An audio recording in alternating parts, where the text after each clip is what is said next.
السلام عليكم ورحمة الله وبركاته. أحلى ولاد وأحلى بنات وولاد وبنات الصف الثاني الابتدائي. النهاردة هنحل مع بعض درس أنا النيل من كتاب المدرسي اللغة العربية للصف الثاني الابتدائي عام 2024.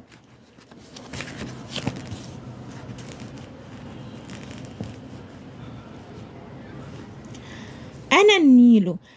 نشاط: ارسم مشهدا على ضفاف النيل. هنرسم وليكن هنرسم انا عايزه اجيب لكم الرسمه.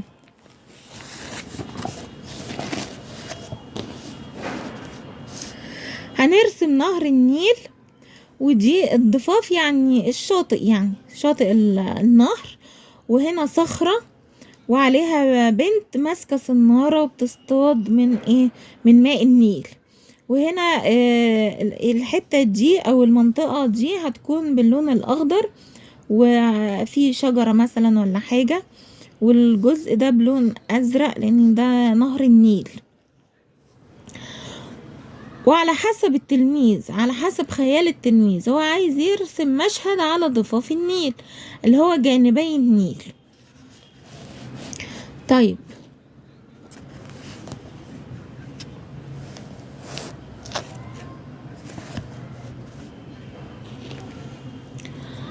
اقرأ واكتشف. نشاط ألف: صل كل كلمة بمعناها. مصر في قارة أفريقيا. قارة هنا يعني ايه؟ اهي مصر في قارة أفريقيا. قارة يعني ايه؟ سكب وأنزل، ولا دول، ولا أرض كبيرة تضم مجموعة من الدول، ولا أثبت وأسكن، ولا مجموعة من الناس تعيش في مكان واحد. قارة يعني أرض كبيرة تضم مجموعة من الدول. بعد سفر كثير قررت أن أستقر وأعيش في محافظة أسيوط. بعد سفر كثير قررت أن أستقر. أستقر هنا يعني إيه؟ أستقر هل هي سكب وأنزل، ولا دول، ولا أثبت وأسكن، ولا مجموعة من الناس تعيش في مكان واحد؟ طبعا مجموعة من الناس لا طبعا، دي بتتكلم عني أنا، يبقى إيه؟ أثبت وأسكن. أثبت وأسكن. طيب، يتصف شعب مصر بالشجاعة. يتصف شعب مصر بالشجاعة. شعب هنا يعني ايه؟ شعب يعني مجموعة من الناس تعيش في مكان واحد. سافرت إلى بلاد كثيرة. بلاد هنا يعني ايه؟ بلاد هنا يعني دول. بلاد دول. صب الماء في الكوب. صب الماء في الكوب يعني ايه؟ صب يعني نزل، سكب وأنزل.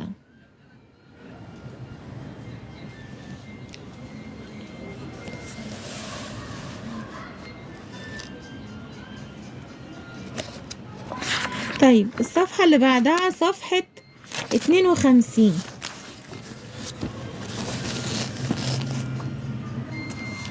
أنا النيل. أنا النيل. أنا أطول أنهار العالم، وأمر ببلاد كثيرة في قارة أفريقيا، وأنتهي في مصر لأستقر بأرضها وأروي زرعها وشعبها. أمر بين مدن مصرية كثيرة، منها أسوان والأقصر وقنا وسوهاج والمنيا والقاهرة ودمياط. وفي النهاية أنقسم إلى فرعين: فرع دمياط وفرع رشيد، ثم أصب مياهي في البحر. تاني: أنا النيل. أنا النيل ده بيتكلم، يعني أكن النيل ده شخص بيتكلم عن نفسه، بيقول أنا النيل، أنا أطول أنهار العالم. أطول يعني إيه؟ يعني طويل، حاجة طويلة. أطول أنهار العالم يعني مفيش أطول من نهر النيل. هو أطول أنهار العالم. يعني لو في نهر مثلا في بلاد أوروبية، لا، نهر النيل هو أطول من أي نهر تاني. مضاد أطول أكثر اللي هو قصير يعني. مفرد أنهار نهر. مفرد العالم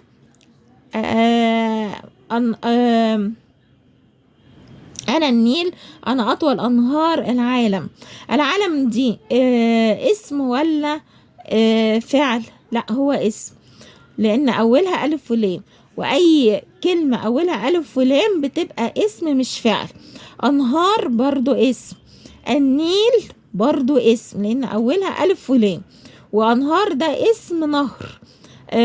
يعني مش اسم نهر يعني اسمه كده، لا، يعني هو مفرد أنهار نهر، وهو اسم نهر ده اسم. وأمر ببلاد كثيرة في قارة أفريقيا. نهر النيل ده مش موجود في أي قارة تانية غير قارة أفريقيا. وقارة أفريقيا دي اللي فيها مصر، وفيها بلاد تانية، بس مصر خصوصا مصر يعني هي بيبقى فيها نهر النيل جاي في مصر كتير يعني. أمر ببلاد كثيرة. أمر يعني إيه؟ يعني أسير، أمشي يعني. ببلاد كثيرة. عكس كثيرة قليلة. وبلاد يعني إيه؟ بلاد دول. في حرف جر.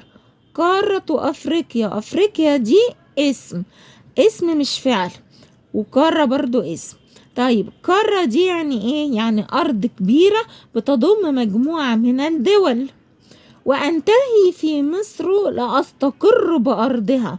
أنتهي يعني أخري في مصر عشان أستقر. ليه أستقر؟ اللام دي لام التعليل.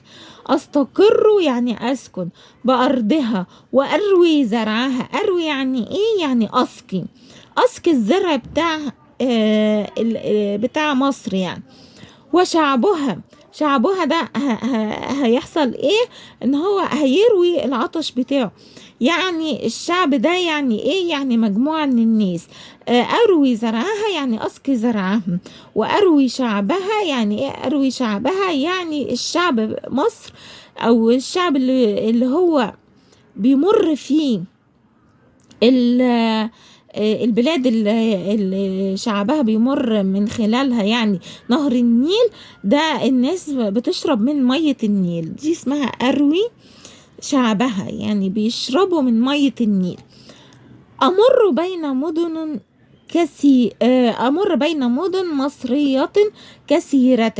أمر يعني أمشي بين مدن. بين ظرف مكان أو اسم مكان. بين مدن مفرد مدن. مدينة مصرية كثيرة. منها أسوان والأقصر وقنا وسوهاج والمنيا والقاهرة ودمياط. كل دي أسماء. أسوان اسم مش فعل، والأقصر برضو اسم، وقنا وسوهاج والمنيا والقاهرة دي كلها أسماء، ودمياط. وفي النهاية انقسموا إلى فرعين. وفي النهاية عكس النهاية البداية. انقسموا إلى فرعين. انقسم يعني بدل ما يبقى نهر النيل فرع واحد، لا، انقسم يعني انشق إلى فرعين. فرعين يعني ايه؟ يعني قسمين. فرع ايه هما بقى؟ فرع دمياط وفرع رشيد. ثم أصب مياهي في البحر. أصب يعني إيه؟ يعني أسكب وأنزل. أصب المية بتاعتي في البحر. طيب نشاط ب. أجب عن الأسئلة الآتية.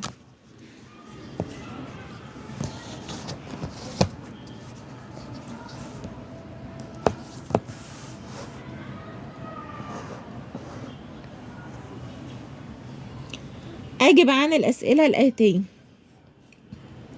رقم 1. يمر النيل في قارة ايه؟ بنجيبها من القطعة اللي فوق. يمر النيل في قارة افريقيا. رقم 2، يمر النيل على مدن مصرية كثيرة مثل ايه؟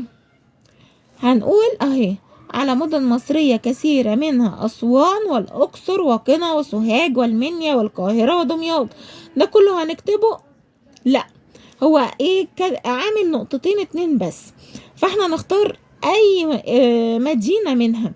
انا اخترت مثلا أسوان والقاهرة، ممكن حد تاني يختار أسوان والأقصر أو قنا وسوهاج أو القاهرة ودمياط أو القاهرة والمنيا، أي بلد من اللي موجودة دي. طيب، ينقسم نهر النيل في النهاية إلى فرعين، اللي هما إيه؟ فرعين دول فرع دمياط وفرع رشيد. هنكتب فرع دمياط وفرع رشيد. طيب، رقم 4، يصب النيل مياهه في إيه؟ أهو ثم أصب مياهي في البحر، يبقى يصب النيل مياهه في البحر.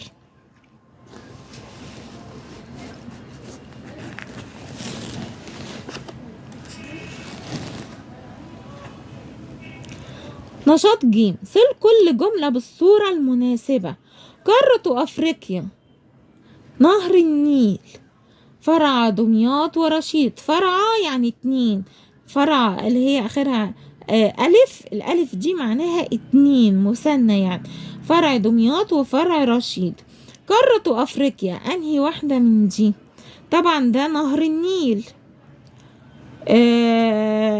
ده نهر النيل. وده ايه؟ اهو جايب لك اهو فرعين، جايب لك فرعين. يبقى قارة افريقيا فين؟ هي دي المنطقة اللي هي الخضرة دي اسمها قارة افريقيا. يبقى هنوصل قارة افريقيا بالصورة اللي في النص. نهر النيل، طبعا نهر النيل هو ده برضو نهر النيل، بس هو عامل لك قسمين او شقين او فرعين. فالفرع دمياط ده، وده فرع رشيد، وبيصب في البحر اللي هو البحر المتوسط. طيب، نهر النيل هو ده، الصورة دي نهر النيل، يبقى هنوصل التانية بالأخير. فرع دمياط ورشيد، أي الصورة الأولى، فرع دمياط ورشيد الصورة الأولى. طيب، نشاط د، أكمل كل جملة بكلمة مناسبة مما يلي. قارة، شعب، ينقسم، آخر. رقم 1، اشتريت فستانا أحمر وإيه لونه أزرق. طبعا اشتريت دي أنا اللي اشتريت فستان أحمر وإيه وآخر لونه أزرق، يعني فستان تاني لونه أزرق. طيب، رقم 2، تقع مصر في إيه أفريقيا؟ تقع مصر في قارة أفريقيا. مصر هنا جوه قارة، القارة دي يعني بلاد كتيرة أوي. مصر جزء من القارة دي، حتة منها واخدة جزء منها. رقم 3، يتميز نقط مصر بحسن المعاملة. يتميز ايه؟ شعب ولا ينقسم؟ لا، يتميز شعب مصر بحسن المعاملة. شعب مصر عندهم صفة جميلة اللي هي حسن المعاملة، يعني بيعاملوا كل الناس بطريقة كويسة وبطريقة حلوة يعني. طيب، رقم 4، نقط كتاب اللغة العربية إلى محورين. طبعا مفيش اللي هي ينقسم كتاب اللغة العربية إلى محورين، زي نهر النيل بينقسم إلى فرعين اللي هم دمياط ورشيد.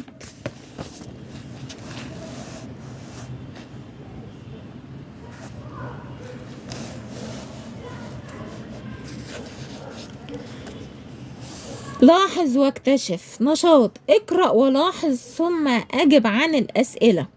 يمر نهر النيل بين مدن مصرية كثيرة، ينتهي فرع النيل عند مدينة دمياط وعند مدينة رشيد.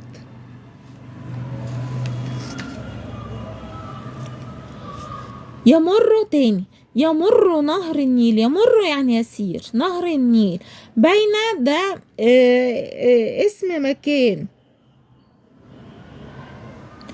أو ظرف مكان، بين ظرف مكان. مدن مصرية، مدن جمع مفردها مدينة. مصرية كثيرة، عكس كثيرة أو مضاد كثيرة قليلة. ينتهي فرع النيل، بينتهي فرع النيل عند مدينة اسمها مدينة دمياط وعند مدينة رشيد. يبقى دمياط ورشيد بينتهي نهر النيل عندهم، عند دمياط وعند رشيد. طيب أين يمر نهر النيل؟ أين بيسأل عن المكان، ده سؤال. أين يمر نهر النيل؟ أهو يمر نهر النيل بين مدن مصرية كثيرة، يبقى هنكتب بين مدن مصرية كثيرة. أين ينتهي فرع النيل؟ من القطع. ينتهي فرع النيل عند دمياط أو عند مدينة دمياط وعند مدينة رشيد. هنكتب عند مدينة دمياط ورشيد. كلمة بين وعند تدلنا على ايه؟ بين ظرف مكان وعند برضو ظرف مكان، الاتنين بيدلوا على المكان مش السبب. السبب اللي بيدل عليها لام التعليل. السبب بيدل عليها لام التعليل. لام التعليل دي اسمها لام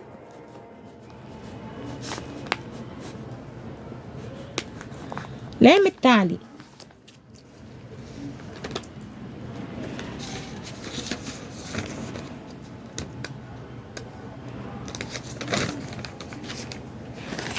سنة تانية أنا بسأل بلام التعليل دي، بسأل بلماذا. لماذا يبقى الإجابة بتاعتها ليه بسأل. لماذا يعني ليه حصل كذا. لماذا حدثت الأمطار، لماذا سقطت الأمطار. بدل ما أقول علشان كذا بقول يا إما لأن وكمل الجملة، يا إما لكذا. بسأل على الحاجة ليه بلام التعليل أو لأن كذا، لأن السحب كثيرة. ليه السحب كثيرة؟ لسقوط الأمطار كده يعني. طيب في حاجات تانية، في حاجة اسمها ظرف مكان. ظرف مكان، ظرف المكان ده زي ايه؟ ظرف المكان زي كلمة فوق، تحت، خلف،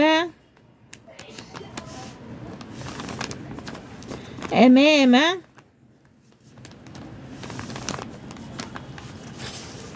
بين،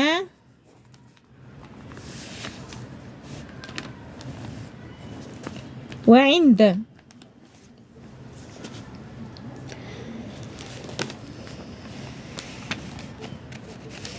وداخل وخارج.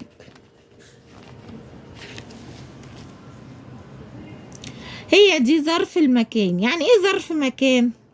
يعني مش اسم مكان زي كلمة، لو قلت اسم مكان، اسم المكان زي كلمة مستشفى، ده اسم مستشفى، ده اسم، بس اسم مكان زي مستشفى. مدرسة ده اسم مكان، بس ده انا مش اهو اسم وخلاص، يعني مش لازم اسم مكان. انا عارفة ان ده اسم مكان، انما لما اجي اعربه او اقول عليه اصنفه، يعني ما اقولش عليه اسم مكان، اقول عليه اسم وخلاص. انما في حاجة اسمها ظرف مكان. يعني ايه ظرف مكان؟ يعني كلمات صغيرة بسيطة بتدل على المكان، زي فوق، يعني القطة فوق الشجرة، يبقى فوق دي ظرف مكان. طيب تحت، القطة تحت الشجرة مثلا، يبقى ده ظرف مكان.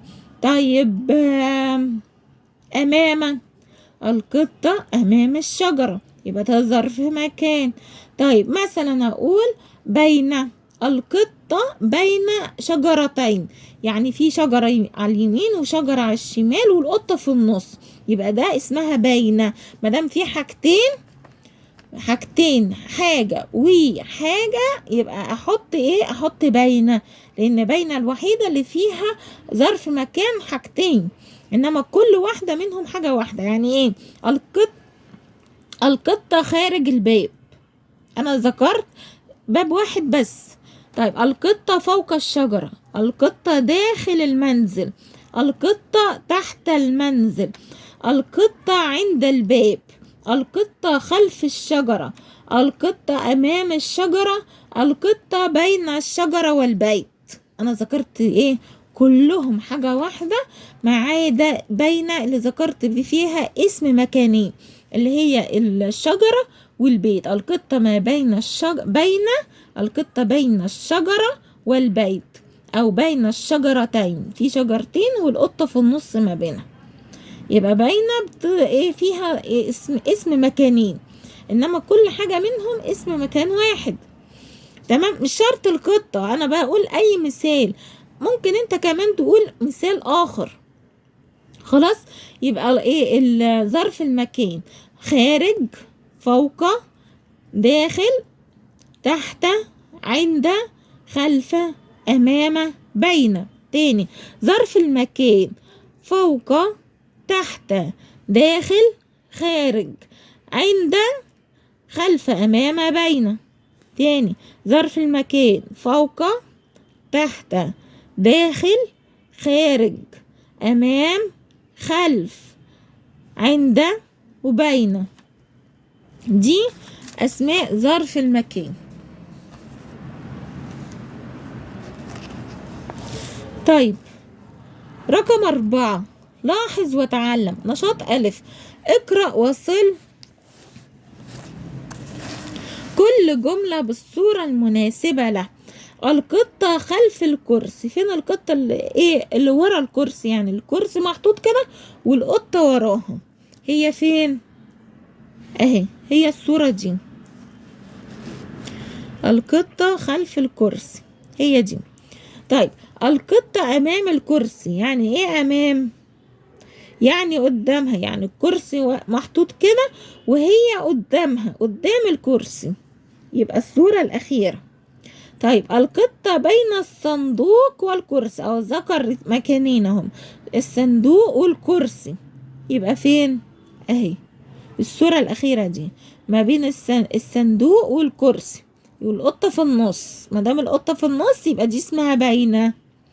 طيب القطة بجانب الصندوق، بجانب اللي هي ايه؟ يعني جنبها، الصندوق اهو وهي واقفة جنبها، جنب الصندوق، يبقى دي الصورة دي، الصورة بتاعت القطة بجانب الصندوق. القطة فوق الكرسي، هي فين؟ اهي، يعني قاعدة عليه. القطة فوق الكرسي، يبقى الصورة دي. القطة داخل الصندوق، اللي هي الصندوق مفتوح وهي ايه؟ قاعدة جواه، يبقى القطة داخل يعني جوه الصندوق.